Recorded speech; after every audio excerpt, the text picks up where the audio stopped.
সংসারের দিঘিতে অষ্টপ্রহর সাঁতার কেটেও গায়ে লাগে না জল না কাদা, এমন একজনই আছে। ডানা ঝাড়া দিলেই যেমন হাঁসের পালক থেকে জল ঝরে পড়ে, টিয়াও যেন তেমনি। ভোর থেকে নিশুতি রাত অবধি কাজের ঘানিতে নিজেকে বেঁধে রেখেও সংসারের কোনো দুশ্চিন্তা নিয়েই তার মাথা ব্যথা নেই। তবু সব কিছুর মধ্যে একটাই শুধু স্বপ্ন, বিয়ের। মা আর বাবাকে আড়ালে ওর বিয়ের সম্পর্কে কথাবার্তা বলতে শুনলেই মনে মনে খুশি হয়ে ওঠে টিয়া। আবার যখন বেশ কিছুদিন ধরে কোনো আলোচনায় শুনতে পায় না, তখন সব কাজকর্মের ফাঁকে ফাঁকে কিসের যেন অভাব বোধ করে। কি যেন নেই, কি যেন নেই। বুকের ভেতর একটা অব্যক্ত কথা গুমড়ে মরে। আর তখনই প্রভাকরকে মনে পড়ে যায়। তুচ্ছ ছোট ছোট দু একটা ঘটনা মনের মধ্যে উকি দেয়। যাত্রার আসরে যেদিন চোখাচোখি হয়েছিল একবারের জন্য, কিংবা অট্টামার সেই প্রথম দিনের কথা। টিয়াকে বোধহয় খুব পছন্দ প্রভাকরের, কিংবা এমনি ধারার কিছু একটা। প্রভাকরের বাবার সঙ্গে দেখা করে যেদিন গিরিন ফিরে এলো, মোহনপুরের বইয়ের সঙ্গে পণের টাকা সম্বন্ধে আলোচনা করতে করতে বললে, দেখি যেমন করে হোক একটা ব্যবস্থা তো করতেই হবে। সেদিন কী যে আনন্দ হয়েছিল টিয়ার। বাবা মার দুশ্চিন্তা নিয়ে মাথা ঘামাতে ইচ্ছে হয়নি তার, শুধু কথাটা কোনো একজনকে বলতে ইচ্ছে হয়েছে। এত বড় একটা আনন্দের খবর টিয়া তার ছোট্ট বুকে কি করে লুকিয়ে রাখবে। ইচ্ছে হয়েছে রেণুদি নয়তো রাঙা বৌদিকে গিয়ে বলতে। সুখের খবর আরেকজনকে না বলে কি আনন্দ পাওয়া যায়। তাই সকালবেলাতেই এক ফাঁকে রেণুদিদের বাড়িতে এসে হাজির হলো টিয়া। দেখলে দামু দাদা, রাঙা বৌদি, রেণুদি সবাই হাসি হাসি মুখ। দামুদার কোলে নাদুস নুদুস চেহারার বাচ্চা ছেলে ফিরু। টিয়াও একমুখ হাসি নিয়ে ঢুকলো। ছুটে গিয়ে দামুপালের কোল থেকে ফিরুকে তুলে নিয়ে জিজ্ঞেস করলে, কখন এলে দামুদা? রেণুদি হেসে বললে, কাল রাতে এসেছে দাদা। বলেই যোগ করলে, একটা খুব ভালো খবর আছে টিয়া। টিয়া বিস্ময়ের চোখে তাকালে রেণুদির মুখের দিকে। সেই যে পুজোর পর চলে গিয়েছিল দামুদা, তারপর দু একবার এসেছে, দু একবার আভাস দিয়েছে এ ব্যাপারে, কিন্তু সেদিনটা যে এত কাছে ঘনিয়ে আসবে ভাবতে পারেনি। টিয়ার বিস্মিত চোখের দিকে হাসি হাসি মুখে তাকালো বেনুদি। বুঝলে, বুঝলি টিয়া, দাদা বর্তমানে বটতলায় একটা দোকান ভাড়া পেয়েছে। এমনভাবে বললে যেন এর চেয়ে বড় সুখবর আর হতে পারে না। দামু পালও হাসলে। ফিরুকে বললে, আয় বেটা, এদিকে আয়, ক্যানভাসারের বেটা এবার দোকানদার হবে। ফিরু কিছু না বুঝলেও বাপের ভাবভঙ্গি দেখে খিলখিল করে হেসে উঠল। টলতে টলতে বাপের দিকে ছুটে এলো টিয়ার কাছ থেকে। দামু তাকে কোলে টেনে নিয়ে দুহাতে ছুঁড়ে দিয়ে লুফতে লুফতে বললে, এইবার গোপেন শালা বলুক দেখি ফিরিয়ালা, দোকানে বাবা গ্যাট হয়ে বসে থাকবো, যা দাম বলবো নেবে তো নাও, নয়তো পথ দেখো। দামোদার গম্ভীর গলার কথা শুনে খিলখিল করে হেসে উঠল রাঙা বৌদি, আর তা দেখে টিয়াও। রাঙা বৌদি হাসতে হাসতে বললে, টিয়া রানী, তোমার দোকানের খদ্দের নয় গো, ওকে অমন করে বলছো কেন? দামু হেসে বললে, হুম, টিয়াকে বলবো কেন? টিয়ার জন্য সব কমিশন ছেড়ে দেবো, টাকায় দুয়ানা, কি বলো টিয়া? রাঙা বৌদি বললে, দোকান চলুক আগে, তারপরে অত বড় বড় কথা বলবে। দোকান চলবে না মানে? 2 মাস, 2 মাস পরেই ঘর ভাড়া নেব তোমাদের জন্য, সব নিয়ে চলে যাব, দেখে নিও। চলে যাবে? হঠাৎ যেন টিয়ার গলার স্বরটা হতাশ শোনালো। বললে, সবাইকে নিয়ে চলে যাবে দামুদা? টিয়ার মুখখানা ম্লান দেখালো, আর রাঙাবদির মুখ দেখে বোঝা গেল ভেতরের উল্লাস, দীর্ঘদিনের স্বপ্ন সফল হওয়ার আনন্দটুকু যেন চাপা রাখতে পারছে না। রাঙা বৌদি বললে, আমার কপালে শহরে গিয়ে বাস করা আছে কি না? না টিয়া না, ওসব বিশ্বাস করো না, বিয়ের পর থেকে কতবার শুনলাম। দামু রেগে গেল। বললে, দোকান করার টাকা ছিল না তাই? আর দোকান ঘরও তো যেখানে সেখানে নিলেই হয় না। টিয়া তবু কোনো সান্ত্বনাই পেল না। বললে, দামুদা, তুমি চলে গেলে যে যাত্রা হবে না আর। কিন্তু যাত্রার জন্য দুঃখ তো নয় টিয়ার, তার ভাবনা অন্য। সুখে দুঃখে এই একটা পরিবারের মধ্যেই তো তার আশ্রয় ছিল, এই দুটি মাত্র সঙ্গী, বন্ধু।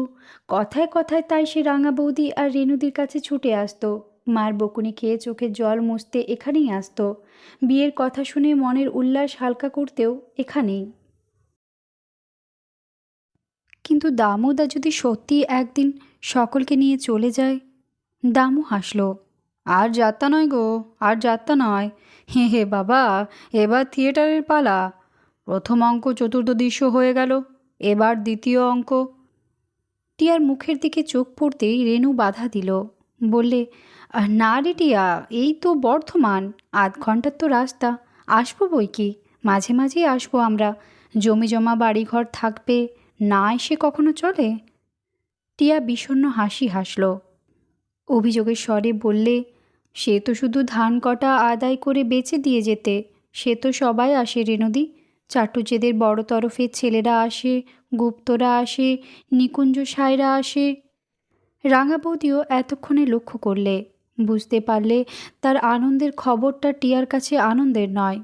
ধীরে ধীরে বিষণ্ণ মুখে টিয়ার কাছে সরে এলো রাঙা বৌদি।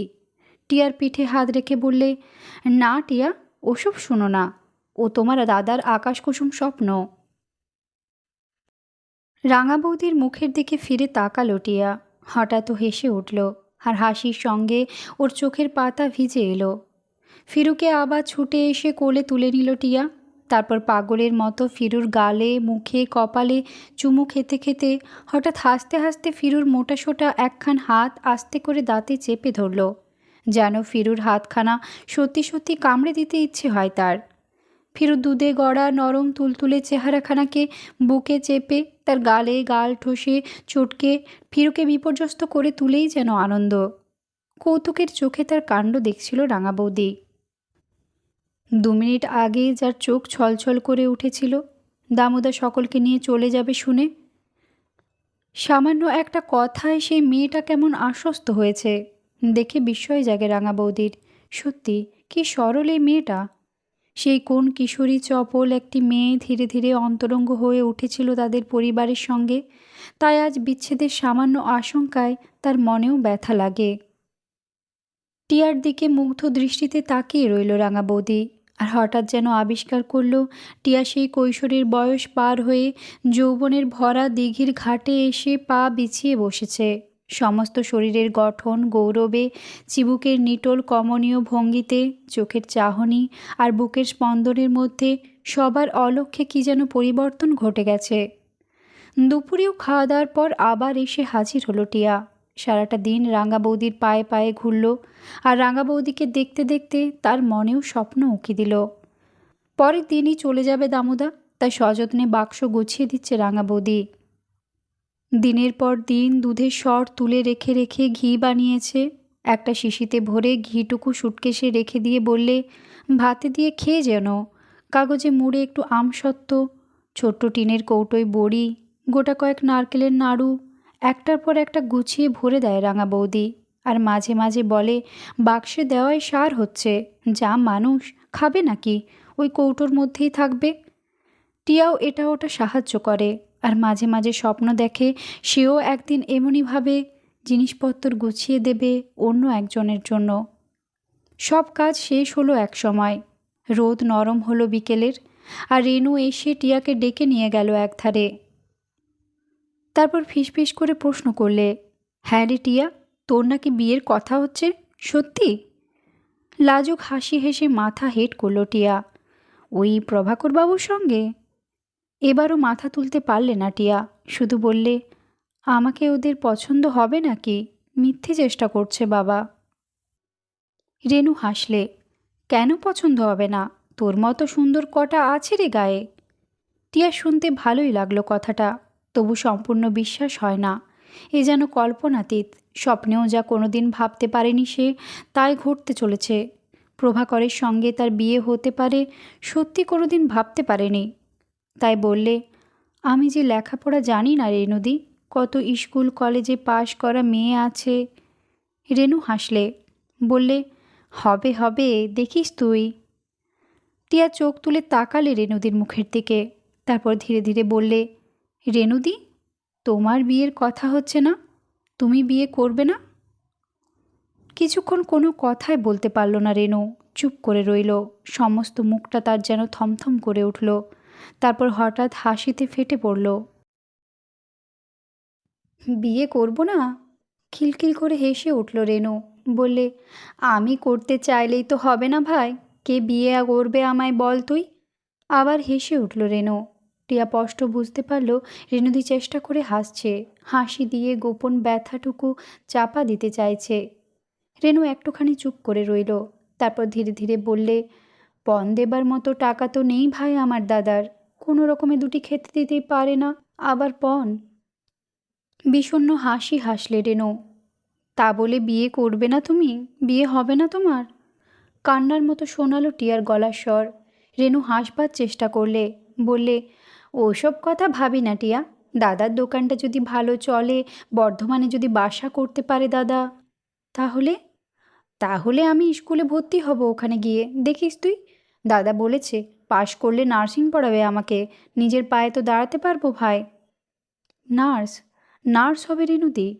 কই, টিয়া তো কোনোদিনও একথা ভাবেনি। ভাবতে ভয় পায়। একদিন তার বিয়ে হবে, সংসার করবে, নিজের হাতে রেঁধে বেড়ে স্বামীকে দুবেলা খাওয়াবে, ছেলে মানুষ করবে। কই, এর বাইরে আর তো কিছুই ভাবেনি সে, ভাবতে পারেনি কোনো দিন। আর রেনুদি? রেনুদিরা চলে যাবে শুনে মনে মনে ভীষণ আঘাত পেয়েছিল টিয়া। বুকের মধ্যে অসহ্য একটা বিচ্ছেদের ব্যথা। মনে হয়েছিল তার এই সুখ দুঃখের একমাত্র আশ্রয়টুকু বুঝি সরে যাচ্ছে তার নাগালের বাইরে। কিন্তু রেনুদির কথা শুনে অনেক রাত অবধি সেদিন ঘুমোতে পারল না টিয়া। সত্যি তো, এত টাকা কোথায় পাবে দামুদা? কি করে বিয়ে দেবে রেনুদির? চোখ বুজে শুয়ে থাকতে থাকতে টিয়া মনে মনে বলল, ভগবান, দামোদার দোকান যেন ভালো চলে, যেন বাসা করতে পারে দামোদা। তাহলে তাহলে এত ছোট্ট আশা রেনুদির, এমন একটা তুচ্ছ স্বপ্ন, অন্তত সেটুকুও সফল করার সুযোগ পাবে। টিয়া মনে মনে ভাবলে, রেনুদি চলে গেলে যত দুঃখই পাক, ও রেনুদি তো খুশি হবে, রেনুদি যেন সুখী হয়। ঝড়ের বেগে বাইক চালিয়ে কাটোয়া থেকে গায়ে ফিরছিল উদাস। দুপুর রোদ তখন মাথার ওপর।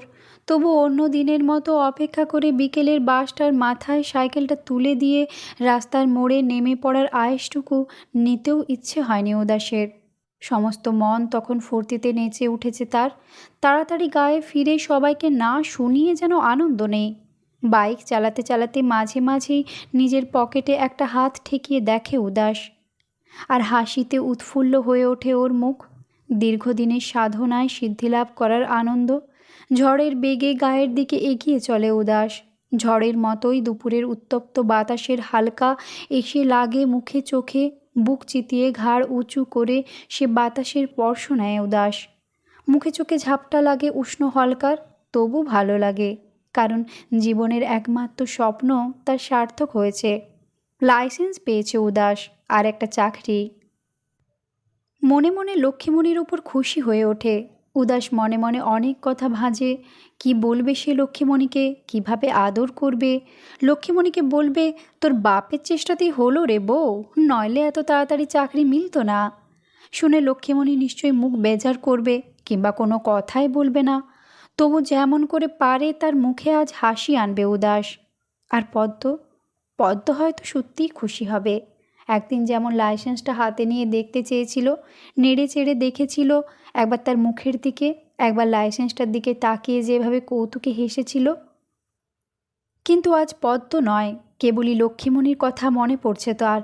বড় রাস্তা ছেড়ে সাঁওতাল পাড়ার পাশ দিয়ে মেঠো পথে বাঁক নিয়ে মনে পড়ল একদিন লক্ষ্মীমণির বাপের সঙ্গে দেখা হয়েছিল এই মোড়েই। কাটোয়ার বাসে ওঠে। বিয়ের পর ধীরে ধীরে লক্ষ্মীমণির উপর থেকে সব ভালোবাসা কিভাবে যেন মুছে গেল। যেটুকু ছিল তাও উবে গেল উদাসের জীবনে পদ্ম আসার পর থেকে। তবু ভেতরে ভেতরে একটা অসহ্য অন্যায় বোধে বিমর্ষ হয়ে পড়ে উদাস কখনো কখনো। মনে হয় নিজের স্বার্থের জন্যই বুঝি লক্ষ্মীমণির জীবনটাকে নষ্ট করেছে, সেই সঙ্গে নিজের জীবনটাও। তাই মাঝে মাঝে কৃতজ্ঞতায়, একটা অস্পষ্ট কর্তব্য বোধে মনটা লক্ষ্মীমণির উপর নরম হয়ে পড়ে। পুজোর সেই দিনটার কথাও মনে পড়ে। সামান্য একটু আদর সোহাগ পেয়ে লক্ষ্মীমণির শীর্ণ মুখে, দুটি ক্লান্ত বিষণ্ণ চোখে কি অদ্ভুত পুলক জেগে উঠেছিল মুহূর্তের মধ্যে। সারাটা দিন লক্ষ্মীমণির মুখের দিকে তাকিয়ে দেখেছে উদাস কাজের ফাঁকে ফাঁকে। মনে হয়েছে বউটা তার মুহূর্তের মধ্যে বদলে গেছে। কিন্তু তারপর পদ্ম এলো। পদ্ম ফিরে এসেছে এই খবর শুনল লক্ষ্মীমণি, কিন্তু কোনো অভিযোগ করলো না, অনুযোগ করলো না। আর শুধু কয়েক ঘন্টার জন্য যে হাসিটা ফুটে উঠেছিল তার মুখে, সেটা দপ করে নিভে গেল। সবাই আশ্চর্য হলো, এ যেন ভিন্ন মানুষ। দিনরাত মুখ বুজে কাজ করে যায়, ডাকলে তবেই সাড়া দেয়, চাইলে খাবার এগিয়ে দেয়, কিন্তু কোনো কথা বলে না, চিৎকার করে না, ঝগড়া করে না। ঘাটের ধারে কিংবা এখানে ওখানে পদ্মর সঙ্গে উদাসকে হেসে কথা বলতে দেখলেও মুখে তার কোনো ভাবান্তর হয় না। বংশীও আশ্চর্য না হয়ে পারে না, বলে, বইয়ের অসুখ বিসুখ কিছু হলো নাকি রে উদাস? তেঁতুলে বাগদিদের বুড়ি ধায় বলে, বইয়ের তোমার ছেলেপিলে হবে নাকি গো? কেউ কিছু বুঝতে পারে না, উদাসের নিজের কাছেই রহস্য মনে হয়। কিন্তু যত রাগ রৌষি থাক, উদাস চাকরি পেয়েছে শুনলে লক্ষ্মীমণি নিশ্চয়ই খুশি হবে, আনন্দে হেসে উঠবে, হয়তো বলবে, এবার চাকরি নিয়ে চলো, কাটোয়ায় ঘর করবে। নিজের মনেই সাত পাঁচ ভাবতে ভাবতে চলছিল উদাস। গায়ের মুখে নতুন গোড়ের সামনে এসে দেখলে একদল লোক জটলা করছে, হংস, পঙ্খে, গোপেন, আরও অনেকে। বাইক থেকে নেমেই এক হাতে পকেট থেকে কাগজটা বের করে হাত তুলে দেখালে উদাস, চিৎকার করে বললে, এই যে গো পঙ্খেদা, চাকরি পেয়ে গেলাম।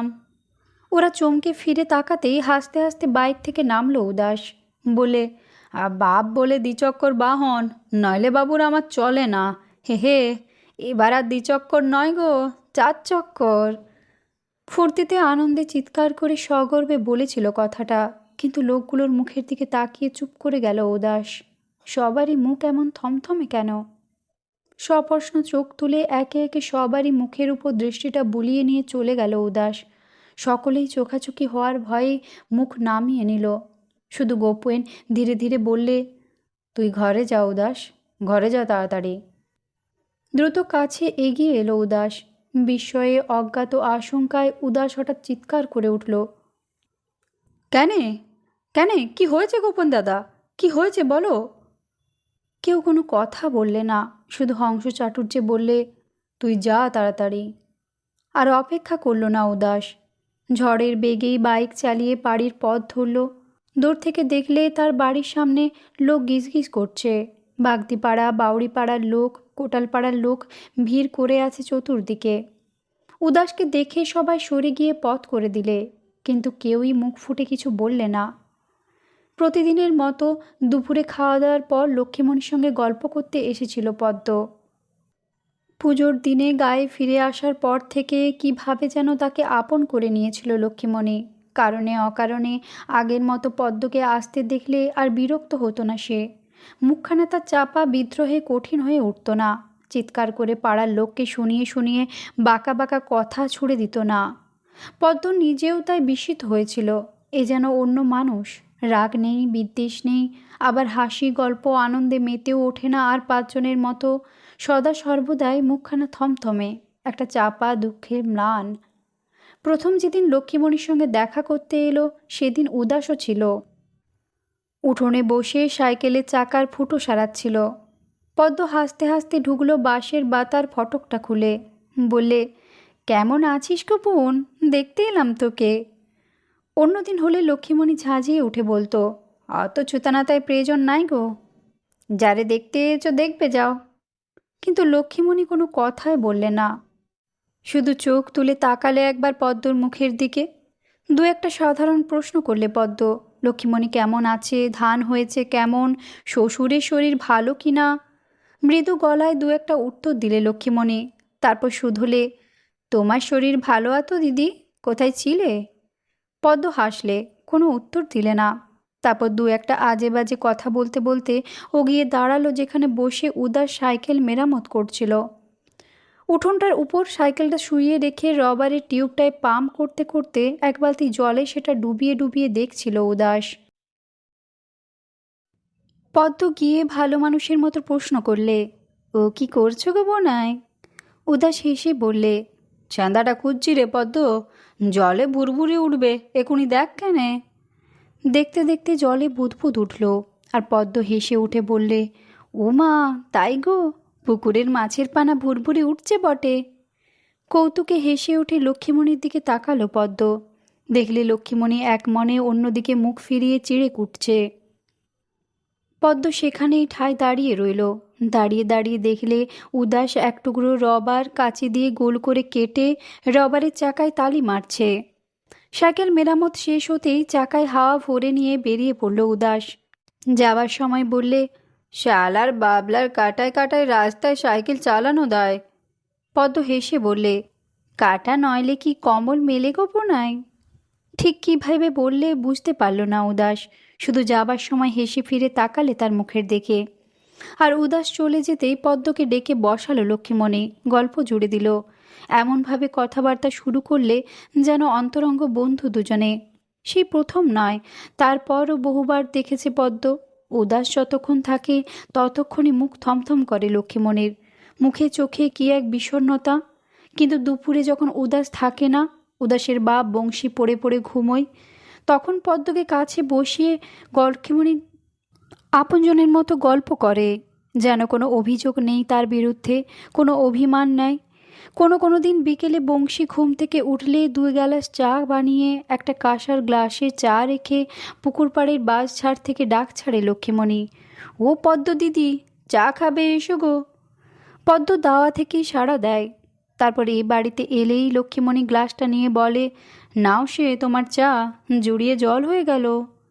কখনো 2টি গুগলির চচ্চড়ি পাঠিয়ে দেয় লক্ষ্মীমণি পদ্মর জন্য, কখনো এটা ওটা। আর পদ্ম মনের অন্ধকারে হাতড়ে রহস্যের কিনারা খুঁজে বেড়ায়। লক্ষ্মীমণি এমনভাবে মানুষ বদলে গেল কি করে, খুঁজে পায় না। এক এক সময় তাই মনের মধ্যে একটা অপরাধবোধ জেগে ওঠে। মনে হয় লক্ষ্মীমণির মতো অবিচার করেছে সে, অন্যায় করেছে। এত ভালো লক্ষ্মীমণি, এত ভালো তার ব্যবহার, যত দেখে ততই যেন মুগ্ধ হয় পদ্ম। আর দিনে দিনে লক্ষ্মীমণিকে কত অন্তরঙ্গ মনে হয়। সেদিনও দুপুরে তাই খাওয়া দাওয়ার পর গল্প করতে এলো পদ্ম। বাইরে থেকেই ডাকলে, লক্ষ্মী বোন, ঘুমোলি নাকি গো? অন্যদিন পদ্মর গলার আওয়াজ পেয়ে হাসি মুখে ছুটে আসে সে, কিন্তু 2-3 বার ডাক দেওয়ার পরও কোনো সাড়া পেল না পদ্ম। ভাবলে লক্ষ্মীমণি হয়তো থালা বাসন ধুতে ঘাটে গিয়েছে, তাই বেরিয়ে এসে বাইরে উকি দিলে দেখতে পেলে না। পিছন দিকের পাঁচিলে হয়তো ঘুঁটে দিচ্ছে, ভেবে দেখে এলো, না, সেখানেও নেই। আর ঠিক সেই সময়েই একটা গোঙানি শুনতে পেল পদ্ম ঘরের ভেতর থেকে। কান পেতে শুনলে এক মুহূর্ত, তারপর ছুটে গেল। গিয়ে দেখলে রান্নাঘরের মেঝেতে পড়ে আছে লক্ষ্মীমণি, গোঙাচ্ছে থেকে থেকে। আর ছুটে গিয়ে লক্ষ্মীমণির 2 কাঁধে হাত রেখে ঝাঁকানি দিল পদ্ম। লক্ষ্মী বোন, অবোন, কি হয়েছে তোর? আচ্ছনের মতো চোখের পাতা দুটো একটা ফাঁকা হলো। একবার যেন তাকালো সে পদ্মের দিকে, বোধহয় চিনতে পারল না। আবার বমি করলে লক্ষ্মীমণি। আর পদ্ম জিজ্ঞেস করলে, কি হয়েছে বল, কি হয়েছে তোর? ধীরে ধীরে এবার একটা হাত এসে পড়ল পদ্মর হাতের ওপর। 2 ফোঁটা জল গড়িয়ে পড়ল লক্ষ্মীমণির চোখের কোণ বেয়ে। তারপর লক্ষ্মীমণি ধীরে ধীরে অস্ফুটে বললে, পদ্ম। হ্যাঁ, আমি পদ্ম, ব্যগ্র স্বরে বললে পদ্ম। বললে, কি হয়েছে তোর বল, ডাক্তারকে ডেকে আনবো? না, অস্ফুট স্বরে বলল লক্ষ্মীমণি। তবু শুনল না পদ্ম, ছুটে বেরিয়ে আসতে গেল। আর সঙ্গে সঙ্গে শিলনোড়ায় পা লেখে হোঁচট খেল। চমকে উঠল পদ্ম।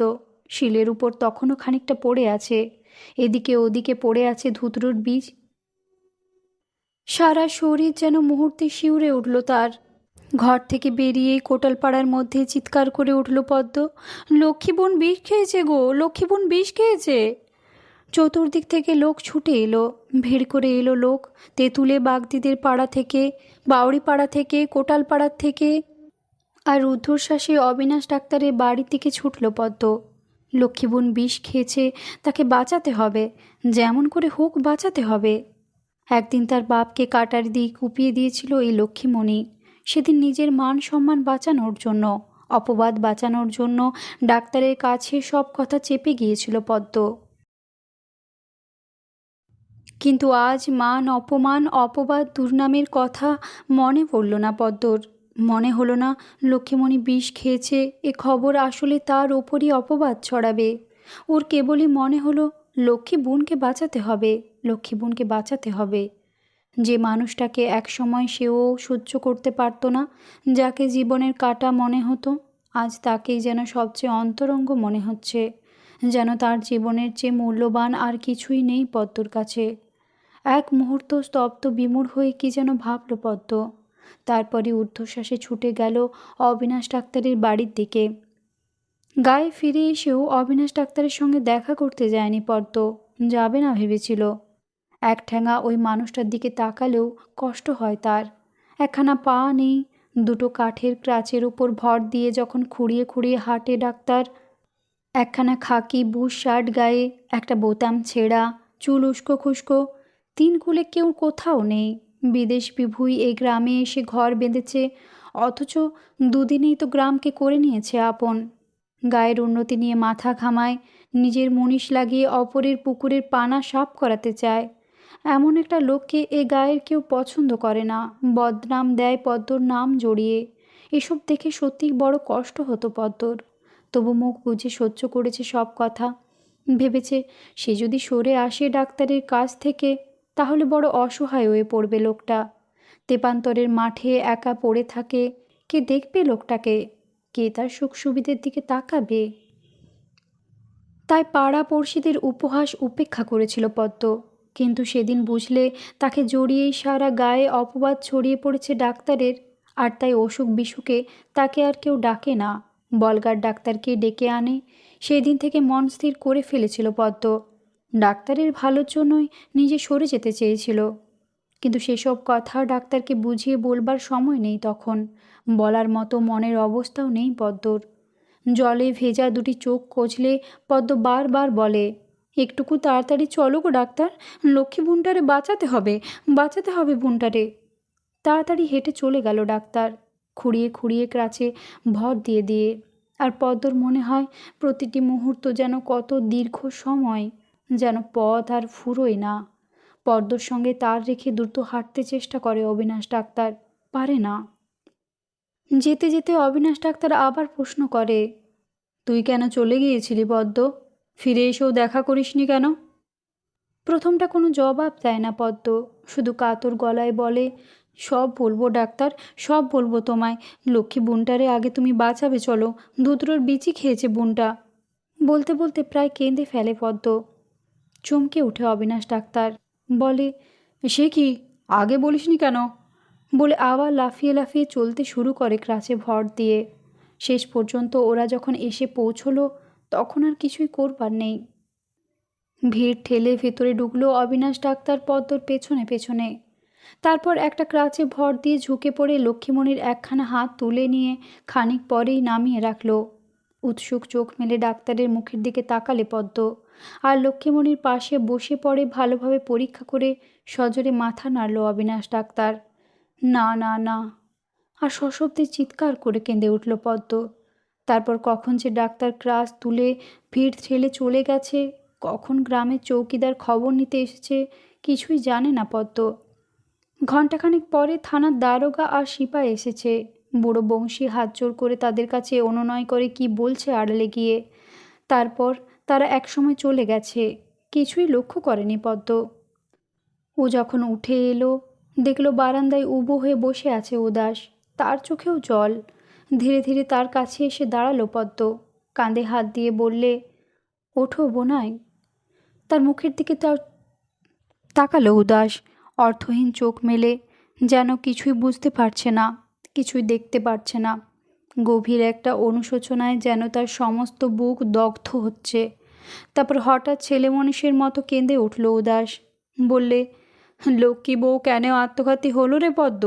কেন আত্মঘাতী হলো? কিছুই বলে গেল না কেন? পদ্ম নিজেও সে প্রশ্নের জবাব পেলে না ভেবে ভেবে। কেন আত্মহত্যা করলো লক্ষ্মীমণি, কেন?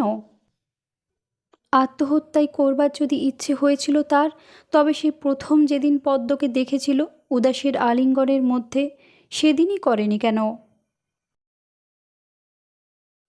কি আশ্চর্য, যখন সব রাগ বিদ্বেষ ভুলে পদ্মকে আপন করে নিল লক্ষ্মীমণি, যখন সংশয় সন্দেহ জয় করল লক্ষ্মীমণি, তখনই কেন সে বিষ খেল?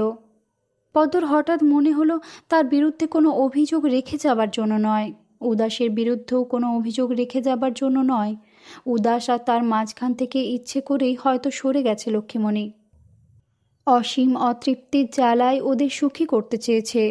আর এ কথা মনে হওয়ার সঙ্গে সঙ্গেই সমস্ত শরীর তার শিউরে উঠল, কান্নায় কেঁপে কেঁপে উঠল পদ্ম। থানার দারোগার হাতে কটা টাকা গুনে গুনে দিয়ে রেহাই পাওয়া গেল। বংশী দিলে কটা টাকা, বুদ্ধিটা হয়তো গোপেন মোড়লেরই, এবং টাকা কটাও। গ্রামে থানা পুলিশের ঝামেলা এড়াতে কে না চায়। টানা হ্যাজরা কোথায় গিয়ে পৌঁছবে এ ভয় সকলেরই। খবর পেয়ে গিরিজাপ্রসাদ এসেছিলেন। লক্ষ্মীমণির মৃতদেহ সদরের মরা ঘরে নিয়ে গিয়ে কাটাছেঁড়া করবে, ছুরি দিয়ে কেটে ফালা ফালা করে দেবে, ভাবতেও শিউরে ওঠে সকলে। দারোগা কোন ফাঁকে টাকা নিয়েছে কি না তা জানতেন না গিরিজাপ্রসাদ। দারোগার সঙ্গে বংশীর বাড়ি থেকে ফিরিয়ে আসতে আসতে তাই প্রশ্ন করলেন, আর ডেড বডি কি নিয়ে যাবেন? দারোগা চুপ করে রইল। বোধহয় বুঝতে চেষ্টা করল গিরিজাপ্রসাদ কোন তরফের লোক। গিরিজাপ্রসাদ এবার স্পষ্ট করেই বললেন, ঘরের বউ আত্মহত্যা করেছে, এমনিতেই কষ্ট, আবার কাটাকুটি করলে। দারোগা এবার হেসে উঠল, না না মাস্টারমশাই, ও নিয়েই টানাটানি করব না, পোড়াতেই বলে দিলাম, আপনাদের ডাক্তারবাবু যখন আপত্তি করছেন না। একটু থেমে দারোগা আবার বললে, পুলিশে চাকরি করি বটে, কিন্তু আমাদেরও মানুষের প্রাণ, বুঝলেন মাস্টারমশাই? বলে গোপেন মোড়লের বাড়িতে চা জলখাবার খেয়ে সিপাইদের নিয়ে চলে গেল দারোগা। বনপলাশির লোক নিঃশ্বাস ফেলে বাঁচল। লক্ষ্মীমণি আত্মঘাতী হয়েছে শুনে গা শুদ্ধ লোক ভিড় করে এসেছিল, কিন্তু পুলিশ দেখেই যে যার সরে পড়েছিল ভয়ে ভয়ে। কি থেকে কি হয় কে কি বলতে পারে? হয়তো বাড়ির বাইরে বেড়ার গায়ে ঠেস দিয়ে দাঁড়িয়ে আছে বলেই চালান করে দেবে থানায়। পুলিশের আতঙ্ক সারা গায়ের মনেই। শুধু ডাক্তার, গিরিজাপ্রসাদ আর দু একজন ভদ্রলোক সাহস করে এগিয়ে এলো। গোপেন মোড়ল এলো তার বাংলা বাড়িতে ডেকে নিয়ে গিয়ে দারোগাবাবু আর সিপাইদের আপ্যায়ন করতে। দারোগা পুলিশ আসতে দেখে কোটালপাড়া, বাউড়িপাড়া, তেঁতুলে বাগদিদের মেয়ে বউরা ভেবেছিল জল ঘোলা না করে ছাড়বে না। বাড়ির বউ আত্মঘাতী হলে কে দোষী তা কি আর বলে দিতে হয়? হয় শাশুড়ি, ননদ, নয়তো স্বামী। শাশুড়ি ননদ যখন নেই লক্ষ্মীমণির, তখন উদাসকে কোমরে দড়ি বেঁধে নিয়ে যাবে ভেবেছিল সবাই, কিন্তু কিছুই হলো না। দারোগা চলে গেল, আর নিঃশ্বাস ফেলে বাঁচল গায়ের লোক, কিংবা মনে মনে ক্ষুণ্ণ হলো উদাস বংশীকে নিয়ে পুলিশে টানাটানি করল না বলে। জন কয়েক লোক মিলে বাঁশ কেটে আনলে মৃতদেহ শ্মশানে নিয়ে যাবার জন্য। তারপর এক সময় তারা চলে গেল লক্ষ্মীমণির শবদেহ নিয়ে, পেছনে পেছনে বংশী। উদাস তখন বাড়ির দাওয়ায় বসে আছে স্থানুর মতো, বাঁশের ঘটিতে ঠেস দিয়ে। একে একে সকলেই চলে গেল, সকলের মনে একটা শোকের ছাপ। কোটালপাড়ায় যেদিন প্রথম বউ হয়ে এসেছিল লক্ষ্মীমণি, সেদিন কেউই তাকে পছন্দ করেনি। উদাসের মতো ছেলের কিনা এমন বউ।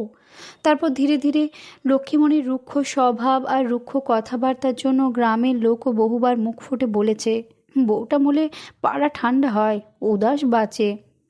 কোটালপাড়ার হাজারো অশান্তির মূলে ছিল লক্ষ্মীমণি, যে শুধু নিজেই শান্তি হরণ করেনি, পাড়াপড়শির জীবনেও বারবার অশান্তি ডেকে এনেছে।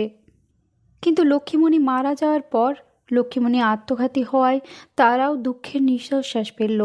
এতকাল সবাই দোষ দিত লক্ষ্মীমণিকে, কিন্তু কয়েকটা ঘন্টার মধ্যে যেন সকলের মনেই সমবেদনা জেগে উঠল, আর সকলের চোখেই যেন একটা সন্দেহ, একটা অভিযোগ উদাসের বিরুদ্ধে। যারা উদাসের প্রতি সহানুভূতি দেখাতো, বলতো এমন বউয়ের সঙ্গে ঘর করার মতো অভিশাপ তার নেই, তারাই উদাসকে সন্দেহের চোখে দেখতে শুরু করলে। মুহূর্তের মধ্যে গায়ের চেহারা বদলে গেল। নানা জল্পনা কল্পনা শুরু হয়ে গেল লক্ষ্মীমণির আত্মহত্যাকে কেন্দ্র করে। উদাসকে, বংশীকে সবাই প্রশ্ন করেছিল, হ্যাঁ গো, কি হয়েছিল তোমাদের? বিষ খেলে কেন বউটা? উদাস আর বংশী কেউই কোনো উত্তর দিতে পারেনি। উদাস নিজেও কারণ খুঁজে খুঁজে হয়রান হয়েছে। সত্যি তো, কেন বিষ খেলো লক্ষ্মীমণি? কেন এভাবে মৃত্যুবরণ করলে? আর মৃত্যুর আগে দুটো কথাই বা বলে গেল না কেন?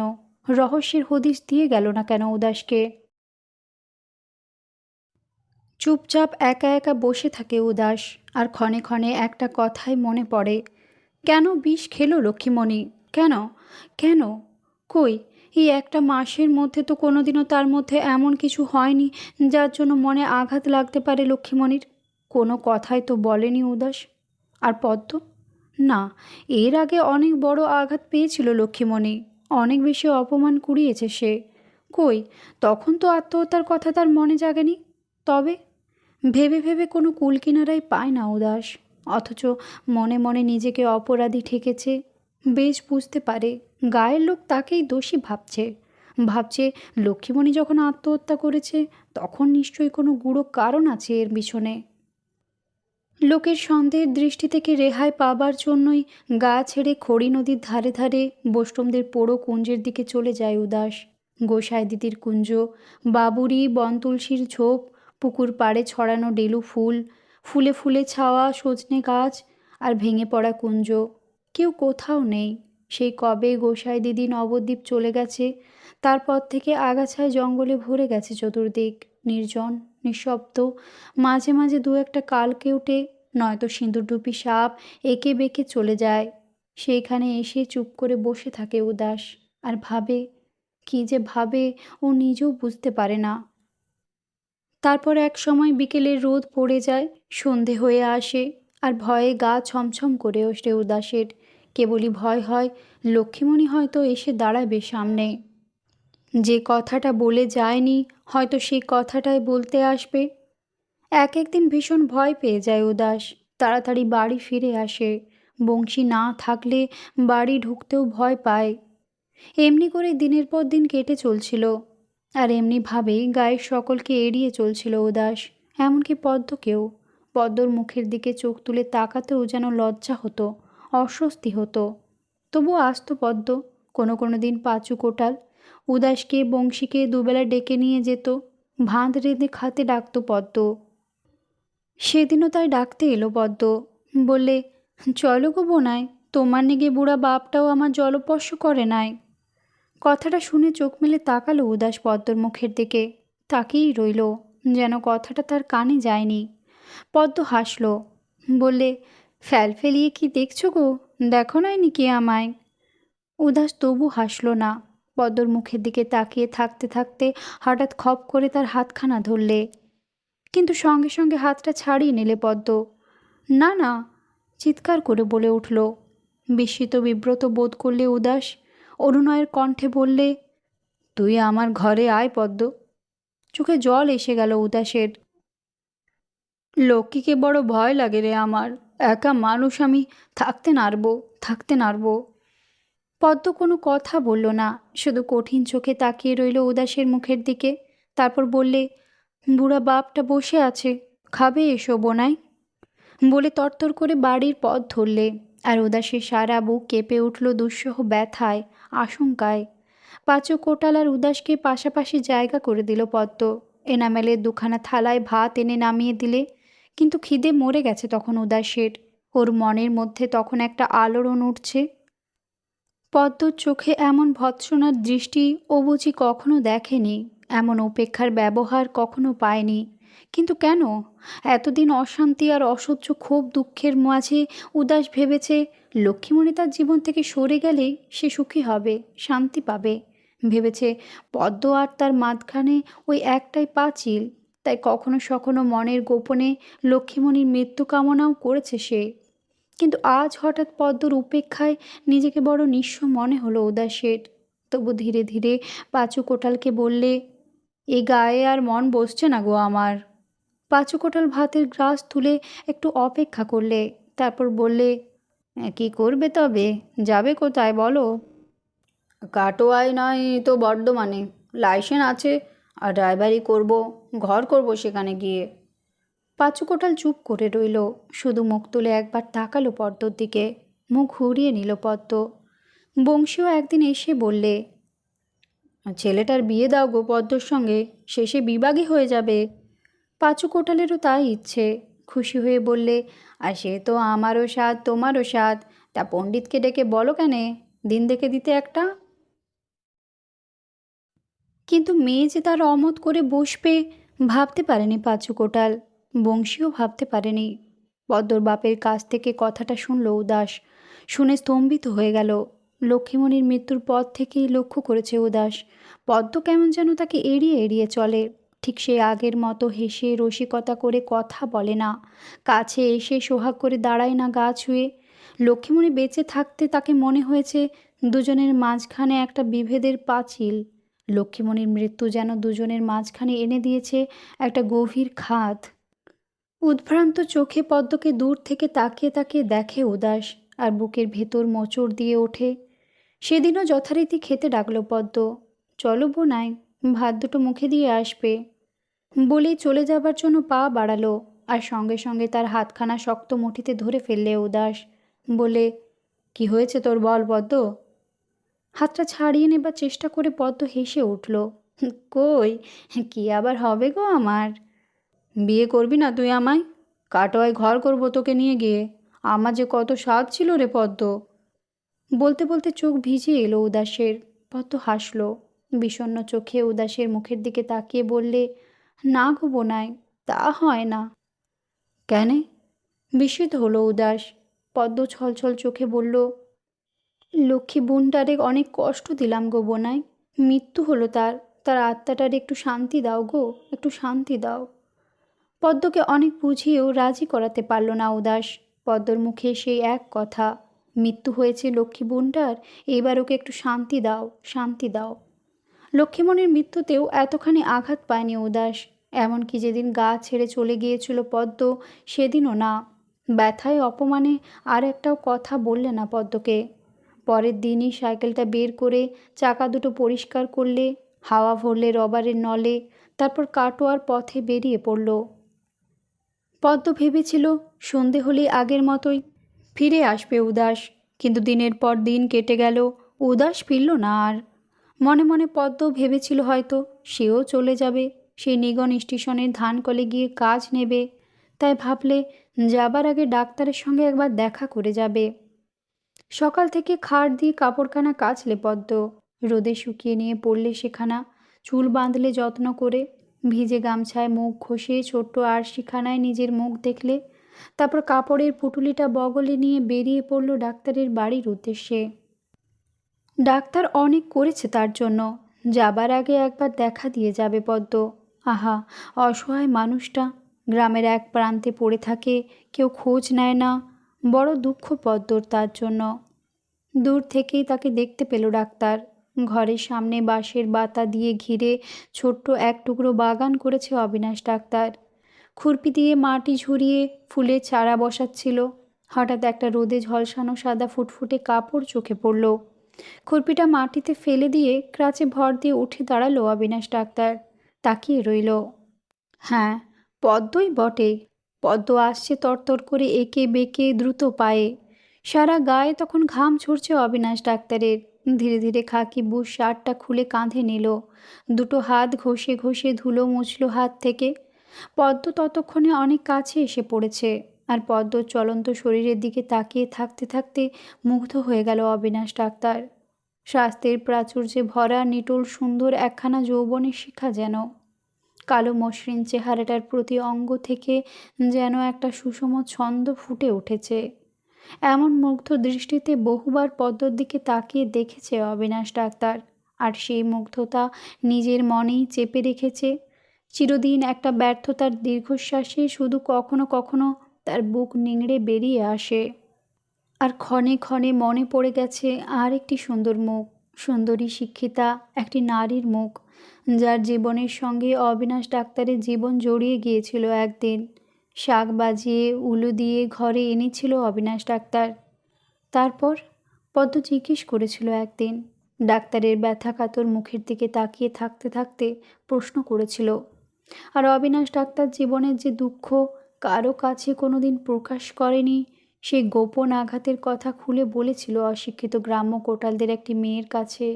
বলেছিল, তারপর যুদ্ধে গেলাম রে পদ্ম, যুদ্ধে গিয়ে একটা পা রেখে এলাম।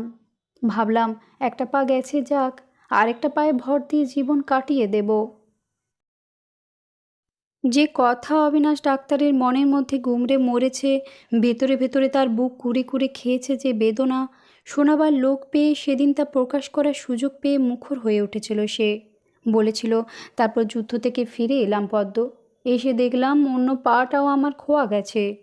বলে অনেকক্ষণ নিঝুম হয়ে বসে থেকে কান্না ভাঙা গলায় অবিনাশ ডাক্তার বলেছিল, তাই শহর ছেড়ে এখানে পালিয়ে এলাম রে পদ্ম, পালিয়ে এলাম। শুনতে শুনতে পদ্ম চোখ বেয়ে জলের ধারা নেমেছে। আঁচলে চোখ মুছে দীর্ঘশ্বাস ফেলেছে সে। আর অবিনাশ ডাক্তার বিষণ্ণ হাসি হেসে বলেছে, আমার এই কাটা পায়ের জন্য কোনো লজ্জা, কোনো দুঃখ নেই রে পদ্ম। কিন্তু যেদিন জানলাম যুদ্ধের বোমা বারুদের মধ্যেও যার স্বপ্ন দেখেছি, যার কাছে ফিরে এসে এই খোঁড়া পায়ের দুঃখ ভুলতে চেয়েছি, সেই চলে গেছে, সেদিন সেদিন আর সহ্য করতে পারলাম না। মনে হলো বন্ধু বান্ধব পাড়া পড়শি সবাই আমায় দেখে হাসছে। মনে হলো সব কথা সেদিন স্পষ্ট করে বলতে পারেনি অবিনাশ ডাক্তার। আর তারপর থেকেই অবিনাশ ডাক্তারকে যেন বড় আপন মনে হতো পদ্মর। এই নিঃস্ব অসহায় মানুষটার জন্য দুঃখ হতো তার। পদ্মর দিকে তাকিয়ে থাকতে থাকতে কখন যে পুরনো দিনের কথাগুলো মনে পড়ে গেছে, কখন যে অবিনাশ ডাক্তারের মন চলে গেছে সেই হারিয়ে যাওয়া স্মৃতির পৃথিবীতে, টের পায়নি ডাক্তার। তন্ময়তা ভাঙল পদ্মর হাসিতে। পদ্ম কখন যে তার সামনে এসে দাঁড়িয়েছে আর তার দিকে ভাসা ভাসা চোখে তাকিয়ে কী যে ভাবছিল অবিনাশ ডাক্তার। হঠাৎ চমকে উঠল পদ্ম সশব্দ হাসিতে। রসিকতা করে বললে, কী গো ডাক্তার, পদ্মকে তোমার চিনতে নাচ্ছ নাকি? কথা শুনে চমকে উঠল অবিনাশ ডাক্তার। তারপর একটা দীর্ঘশ্বাস ফেলে বললে, আয়, ঘরে আয় বলে বাড়ির বারান্দায় গিয়ে চেয়ারটা টেনে নিয়ে বসলে। এক দৃষ্টে তাকিয়ে রইল পদ্মর দিকে। তারপর হঠাৎ বলে ফেললে, তুই অনেক সুন্দর হয়েছিস পদ্ম। খিলখিল করে হেসে উঠল পদ্ম, কোনো কথা বললে না। তারপর প্রশ্ন করলে, কই পার্বতী কই গো? টুকুন চা খাবো বলে এলাম। অবিনাশ ডাক্তার হাসল। পার্বতী নেই রে, তার বাপ তাকে নিয়ে গেছে, বিয়ে ঠিক হয়েছে তার, তাই আর কাজ করবে না। পার্বতী নেই? না। তুমি একা মানুষ বলতে গিয়েও পারল না পদ্ম, চুপ করে গেল। পুটুলিটা বুক থেমে থামের ঘায়ে ঠেস দিয়ে দাঁড়িয়ে রইল চুপচাপ। অবিনাশ ডাক্তার ধীরে ধীরে প্রশ্ন করলে, ভেবেছিলাম তুই আর আসবি না পদ্ম। এবারও সে মুখ নিচু করে রইল। ডাক্তার একটুখানি চুপ করে থেকে প্রশ্ন করলে, কেন গিয়েছিলি তুই পদ্ম, গা ছেড়ে? পদ্ম হেসে উঠল, বললে, তোমার নেগেই গিয়েছিলাম গো, তোমার নেগেই। বিস্ময়ে চোখ তুলে তাকালো অবিনাশ ডাক্তার। আমার জন্য? হ্যাঁ গো, তোমার দুর্নাম কত কি বলতো লোকেরা, অসুখে বিসুখে তোমায় ডাকতো না, বলগার ডাক্তারকে ডেকে আনতো। আমার দুর্নাম? হো হো সশব্দে হেসে উঠল অবিনাশ ডাক্তার। পদ্ম আবার বললে, হ্যাঁ গো, তোমার নিগেই। কোটালপাড়ার বাগদিপাড়ার লোক অকথা কুকথা বললে, তাই রেগে চলে গেলাম স্টেশনে। তারপর ভাবলাম ধান সিজনের কাজ করছি এইটুকুন বেলা থেকে, তা ধান কলে কাজ নেব, তাই ট্রেনে চড়ে বসলাম, গিয়ে কাজ নিলাম ধান কলে। আমি সব সইতে পারি গো ডাক্তার, তোমার দুর্নাম আমার বুকে বজ্রর মতো বাজে। আমার দুর্নাম? বলে আবার হো হো করে হেসে উঠল অবিনাশ ডাক্তার। তারপর উঠে দাঁড়ালো ক্রাচে ভর দিয়ে, বললে, আয়, কাছে আয়। বুঝতে না পেরে এদিক ওদিক তাকালো পদ্ম, বিভ্রান্তের মতো। তারপর এক পা করে কাছে এগিয়ে এলো। ক্রাচে ভর দিয়ে দিয়ে ডাক্তারও দুপা এগিয়ে গেল। তারপর হাত বাড়িয়ে পদ্মর খাটো কাপড়ের আঁচলটা পদ্মর মাথায় ঘোমটার মতো করে টেনে দিলে। সশব্দে হেসে উঠে বললে, বিয়ে করব তোকে আমি, বিয়ে করব, লফুল ম্যারেজ। দুর্নাম, দেখি কে কত দুর্নাম দিতে পারে। বলে আবার সশব্দে হেসে উঠল ডাক্তার। আর পদ্মর বিভ্রান্ত দৃষ্টি তো হঠাৎ বড় লজ্জিত হয়ে পড়ল। টপ টপ করে কয়েক ফোঁটা জল গড়িয়ে পড়ল সিমেন্টের মেঝের ওপর। অবিনাশ ডাক্তার তখনও হাসছে, হা হা করে, সশব্দে হাসছে, পাগলের মতো।